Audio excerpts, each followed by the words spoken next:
Hello everyone, welcome to Bhumi's easy cooking. આજે હું આપને બતાવીશ ઘઉંના લોટમાંથી ફરસી પૂરી બનાવવા માટેની રીત। તમે મેંદાના લોટમાંથી તો અનેકવાર ફરસી પૂરી બનાવતા હશો, પણ આજે હું માત્ર ઘઉંના લોટમાંથી એકદમ ટેસ્ટી એવી ફરસી પૂરી કઈ રીતે બને તે બતાવીશ, તો વિડીયોને છેલ્લે સુધી અચૂક જોજો। ઘઉંના લોટમાંથી ફરસી પૂરી બનાવવા માટે સૌપ્રથમ ઘઉંનો ઝીણો લોટ લઈ તેમાં સ્વાદ પ્રમાણે મીઠું ઉમેરેલું છે, ત્યારબાદ એક ચપટી જેટલું જીરું ઉમેરેલું છે, ત્યારબાદ તેમાં એક ચપટી જેટલો અજમો ઉમેરેલો છે જે બિલકુલ ઓપ્શનલ છે, તથા મરી પાવડર ઉમેરેલો છે। હવે તેમાં 3 ચમચી જેટલું તેલ ઉમેરો, મુઠ્ઠી પડતું થાય તેટલું મોણ આપવાનું છે। આ બધું એકદમ સારી રીતે મિક્સ કરી દો। તેલ એકદમ સારી રીતે મિક્સ થઈ જાય અને આ રીતે મુઠ્ઠી પડતું મોણ થાય એટલે તેમાં ધીમે ધીમે પાણી ઉમેરતા જાઓ અને તેનો કણક તૈયાર કરી દો। પરોઠાનો કણક તૈયાર કરીએ તે ટાઈપનો કણક તૈયાર કરવાનો છે। તો આ રીતે ધીમે ધીમે પાણી ઉમેરતું જવાનું છે અને મિક્સ કરતું જવાનું છે। તો તમે જોઈ શકો છો કે એકદમ સારી રીતે બધું મિક્સ થતું જાય છે। આ રીતે કણક તૈયાર કરી દો। હવે તેમાં 1 ચમચી જેટલું તેલ ઉમેરી તેને સારી રીતે મસળી લો।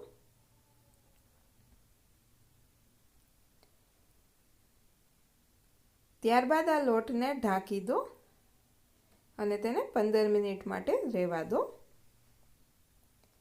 15 મિનિટ પછી ફરી પાછું તેને મસળી લો। હવે તેના લુવા બનાવી તેની રોટલી તૈયાર કરવાની છે। પડવાળી પૂરી કરવાની છે, એટલે તમે 3, 4, 5 જેટલી પણ કરવી હોય તે કરી શકો છો। આ રીતે મીડિયમ સાઇઝની મેં રોટલી બનાવી દીધેલી છે। તો તૈયાર થયેલા લોટમાંથી પહેલાં રોટલી બનાવી લો। હવે તેમાં વચ્ચે લઈ લગાવવા માટે ઘઉંનો ઝીણો લોટ લઈ તેમાં ઘી ઉમેરેલું છે। આ ઘઉંના ઝીણા લોટની અંદર ઘી ઉમેરી તેને સારી રીતે હલાવી લો। આ રીતે મિક્સ કરી દો। જરૂર પડે થોડું ઘી ઉમેરો અને આ રીતે લઈ તૈયાર કરવાની છે। હવે લઈ તૈયાર થઈ ગઈ છે, તો તેને આપણે વણેલી રોટલી ઉપર એકદમ સારી રીતે લગાવી દો। આ રીતે લગાવવાથી પડ એકદમ જ છૂટા થશે। આ રીતે લઈ લગાવાઈ જાય એટલે ઘઉંનો ઝીણો લોટ છે તે કોરો લોટ રોટલીમાં લગાવી દો। તેના ઉપર બીજી રોટલી મૂકી દો, તેના પર પણ ફરી લઈ લગાવી દો। લઈ લગાવી તેના પર પણ કોરો લોટ લગાવી દો અને તેના પર ત્રીજી રોટલી રાખી દો।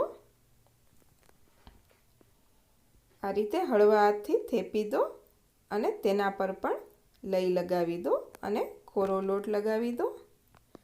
આ રીતે તમારે જેટલી પણ રોટલીથી કરવું હોય તે કરી શકો છો। મેં અહીં 3 રોટલી લીધેલી છે। હવે તેને ધીમે ધીમે રોલની જેમ વાળી લેવાની છે। આ રીતે હળવા હાથથી પ્રેસ કરતું જવાનું છે જેથી કરીને વચ્ચે એર ના રહે અને આ રીતે વાળતું જવાનું છે। તો આ રીતે રોલ તૈયાર કરી દો અને તેની કોર્નર હળવા હાથથી દબાવી દો। હવે ચપ્પુની મદદથી તેના નાના ટુકડા કરી દો। તમારે જે સાઈઝની પૂરી બનાવવી હોય તે પ્રમાણે તેના ટુકડા કરી દો। તો તમે જોઈ શકો છો કે એકદમ જ સરળતાથી આ થઈ જાય છે અને આમાં પડ તમને આમાં જ દેખાય છે। તો હવે તેને હળવા હાથથી વણી લો। આ તૈયાર થયેલા લુવામાંથી હળવા હાથથી પૂરી વણી લો। ત્યારબાદ ચપ્પુની મદદથી અથવા ફોકની મદદથી તેમાં આ રીતે કાણા કરી દો। તો આ રીતે પૂરી તૈયાર કરી દો। હવે તેને તળવા માટે એક પેનની અંદર તેલ ગરમ કરવા માટે મૂકો। તેલ ગરમ થાય એટલે તૈયાર કરેલી પૂરીને તેમાં ઉમેરો. ત્યારબાદ ગેસની આંચ ધીમી કરી દેવી. પૂરી બંને સાઈડ પર લાઇટ બ્રાઉન કલરની થાય ત્યાં સુધી તેને તળવાની છે. તમે જોઈ શકો છો કે પડ એકદમ જ છૂટા પડતા દેખાય છે. તો આ રીતે એક સાઈડ પર ચડી જાય એટલે તેને ફેરવી દેવાની છે. તો બંને સાઈડ પર લાઇટ બ્રાઉન કલરની થાય ત્યાં સુધી તેને કૂક કરવાની છે. તો તૈયાર છે ઘઉંના લોટમાંથી એકદમ ક્રિસ્પી અને ટેસ્ટી એવી ફરસી પૂરી. તો એક વખત તમે પણ ઘરે આ રીતે ટ્રાય કરજો.